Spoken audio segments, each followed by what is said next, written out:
दोस्तों नमस्कार। उनियारा की ई कंटेंट क्लासेस में आपका स्वागत। पिछले वीडियो में हमने भारतीय इतिहास जो प्रथम वर्ष के प्रश्न पत्र हैं, भारत का इतिहास और भारतीय संस्कृति के मूल आधार, इस पर हमने चर्चा की थी। पहले वाले वीडियो में इतिहास के सामान्य जानकारी को लेते हुए साथ में हमने इतिहास के क्या स्रोत हैं जिनसे हम इतिहास को जान सकते हैं, उस विषय पर हमने बात की थी। किसी भी देश, किसी भी राष्ट्र के इतिहास की जानकारी के प्राप्त करने के जो साधन हैं वो पुरातात्विक रूप में, साहित्यिक रूप में और विदेशी यात्रियों के विवरण के रूप में हमें प्राप्त होते हैं। जैसा कि आप जानते हैं कि भारत के इतिहास को 3 कालों में विभाजित किया गया है। पिछले वीडियो में मैंने आपको बताया था।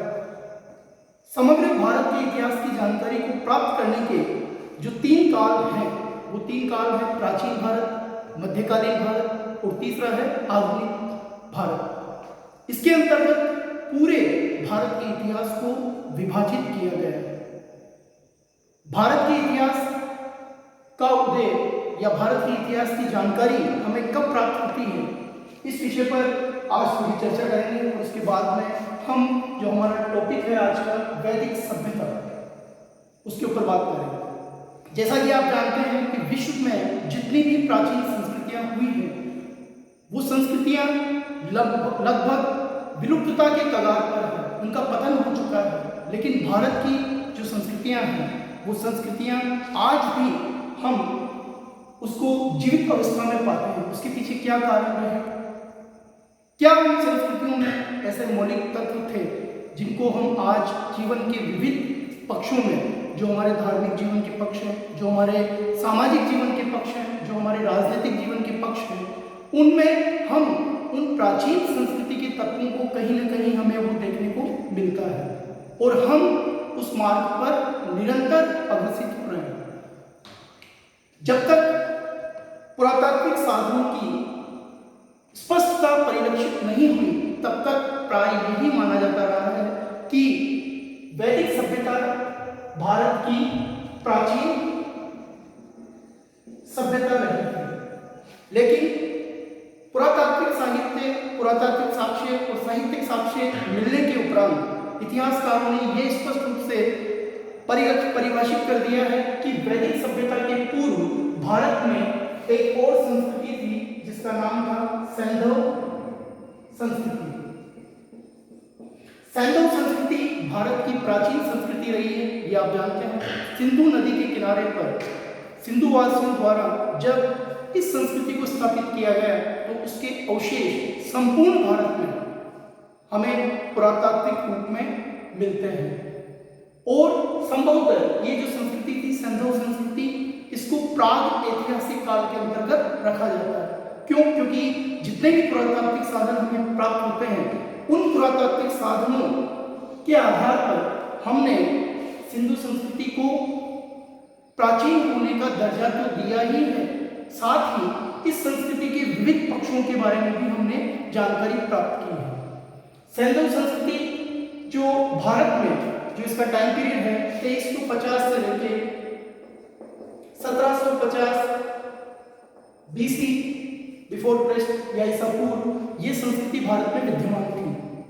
सिंधु नदी के किनारे पर जब सिंधुवासियों द्वारा इस संस्कृति को स्थापित किया गया तो उस संस्कृति के पुरातात्विक अवशेष नगरों के रूप में, आवासों के रूप में, उनके द्वारा प्रयुक्त जो सामग्री थी, उस सामग्री के रूप में हमें प्राय संपूर्ण भारत में देखने को मिलते हैं। सिंधु संस्कृति का पतन, उसका विनाश कैसे हुआ, उसके कई सारे कारण इतिहासकारों ने अलग अलग दिए हैं। किसी इतिहासकार ने बाढ़ आने के कारण इस संस्कृति का पतन माना है, किसी ने जल प्लावन या बीमारियां या ऐसी वैश्विक महामारियां फैलने से इस संस्कृति के पतन होने का कारण माना है। मैं वैदिक संस्कृति की हम बात करते हैं, सिंधु संस्कृति जो थी वो नगरीय संस्कृति थी, आप जानते हैं, क्योंकि जितने भी नगरों के भग्नावशेष में प्राप्त होते हैं वो प्राय नगरों के रूप में प्राप्त होते हैं। संस्कृति के 2 मुख्य नगर हड़प्पा और मोहनजोदड़ो, जिनमें इस संस्कृति के संपूर्ण पुरातात्विक अवशेष हमें देखने को मिलते हैं। उन पुरातात्विक अवशेषों के आधार पर इस संस्कृति को प्राचीन होने का दर्जा दिया गया है, जो प्राग ऐतिहासिक काल की संस्कृति रही है। सैंडो संस्कृति की जो नगरीय संस्कृति थी, यहाँ एक विशेष ध्यान रखने योग्य बात या गौर करने लायक बात यह है कि जो संस्कृति के पुरातात्विक अवशेष हमें प्राप्त हुए हैं वो नगरीय सभ्यता के रूप में हमें प्राप्त होते हैं। जहां हम वैदिक सभ्यता की बात करते हैं तो वैदिक सभ्यता जो थी वो भारत में जब स्थापित हुई तो इसका स्वरूप क्या था? ग्रामीण सभ्यता का ये स्वरूप लिए हुई थी। सबसे बड़ा अंतर और सबसे बड़ा हमारे भारत के इतिहास में आप इसे एक रोचक पक्ष भी कह सकते हैं कि जिस संस्कृति के दोनों संस्कृतियों के अवशेष हमें प्राप्त होते हैं वो अवशेष भिन्न भिन्न रूप में प्राप्त होते हैं। जहां सैंडो संस्कृति नगरीय संस्कृति थी, वहीं वैदिक सभ्यता जो थी वो ग्रामीण सभ्यता। वैदिक सभ्यता की स्थापना गंगा नदी के किनारे पर संभवतः 1500 ईसा पूर्व में वैदिक सभ्यता को आर्यों ने स्थापित किया था। वैदिक सभ्यता की जानकारी के क्या स्रोत हैं?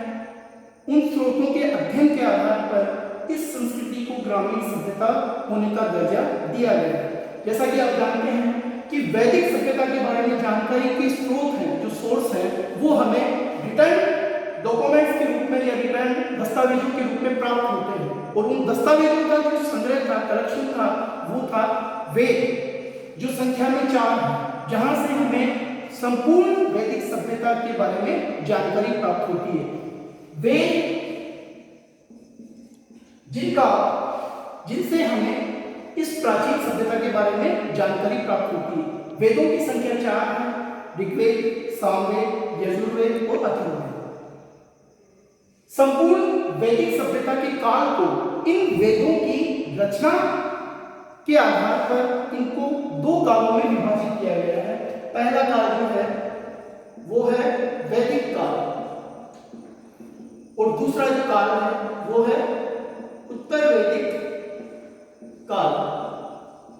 ये दोनों काल, जहां वैदिक काल की गणना हम 1500 ईसा पूर्व से लेकर 1000 ईसा पूर्व के मध्य करते हैं, वहीं उत्तर वैदिक काल को 1000 ईसा पूर्व से 600 ईसा पूर्व के मध्य स्थापित किया गया है।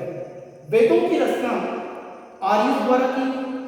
आर्यों ने इन वेदों में जो संख्या में 4 हैं, ऋग्वेद, सामवेद, यजुर्वेद और अथर्ववेद, इन चारों वेदों में संपूर्ण वैदिक आर्यों के विषय में उनके जीवन के विभिन्न पक्षों के रूप में हमें जानकारी मिलती है।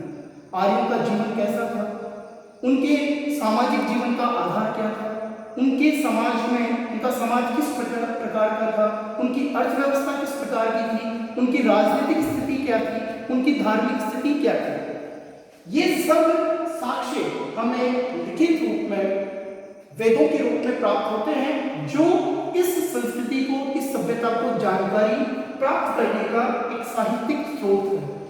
वहीं इस सभ्यता के विषय में एक अन्य जो स्रोत है वो पुरातात्विक भी है। एशिया माइनर के बोगाचकोई नामक स्थल नामक एक जो अभिलेख प्राप्त होता है, उस अभिलेख में हमें वैदिक आर्यों के देवताओं जैसे इंद्र थे, वरुण थे, इनके विषय की समरूपता हमें उस अभिलेख में देखने को मिलती है। तो साहित्यिक साक्ष्य और पुरातात्विक साक्ष्य, ये दोनों साक्ष्यों से हमें इस संस्कृति के बारे में जानकारी प्राप्त होती है। नेक्स्ट अगले वीडियो में हम इस सभ्यता के विषय में विस्तार पूर्वक बात करेंगे। क्यों? क्योंकि वैदिक सभ्यता के विविध पक्ष, आर्यों के जीवन के विविध पक्ष क्या थे, उन पक्षों पर हम अगले वीडियो के अंदर उनके राजनीतिक जीवन, उनके सामाजिक जीवन, उनके आर्थिक जीवन, उनके धार्मिक जीवन, इसके ऊपर खुले रूप से चर्चा करेंगे। इस वीडियो में मैंने आपको सामान्यतः वैदिक सभ्यता के जो टाइम पीरियड था, कार्य जो उसका काल था, समय था, उसके विषय से अवगत कराया।